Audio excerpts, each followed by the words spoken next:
السلام علیکم ورحمۃ اللہ وبرکاتہ۔ کیسے آپ لوگ؟ امید کرتا ہوں کہ آپ لوگ خیر و عافیت کے ساتھ ہوں گے۔ اللہ تعالیٰ آپ کو ایسے ہی خوش رکھے۔ دوستو، آج کی ویڈیو بہت خاص ہونے والی ہے۔ میں اردو کے کچھ ایسے الفاظ اور معنی بتاؤں گا جو اکثر استعمال ہوتے ہیں، بہت زیادہ استعمال ہوتے ہیں۔ چلیے تو ویڈیو کو ہم شروع کرتے ہیں۔ آپ اگر ہمارے نئے چینل پر نئے ہیں تو آپ میری ویڈیو کو لائک کمنٹ کر دیں۔ دیکھیے الفاظ ہیں دلیل۔ دلیل عربی زبان ہے حجت، ثبوت، شہادت۔ دلیل، حجت، ثبوت، شہادت۔ دوسرا لفظ ہے عید۔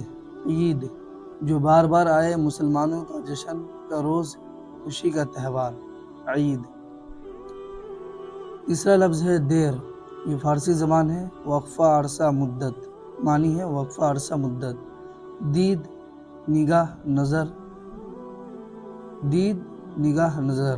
پانچواں لفظ ہے چیز، شے، اسباب کو کہتے ہیں۔ معنی ہے جیب۔ یہ اردو زبان ہے، پاکٹ، وہ تھیلی جو کرتے کے کوٹ وغیرہ میں لگاتے ہیں۔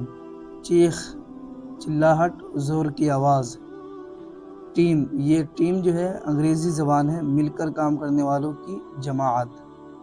ٹرین، ریل گاڑی کو کہتے ہیں۔ امید ہے کہ یہ ویڈیو آپ کو بہت اچھی لگی ہوگی۔ میں اسی طریقے کی ویڈیو میں آپ حضرات کے درمیان لے کر آتا رہوں گا۔ جزاک اللہ۔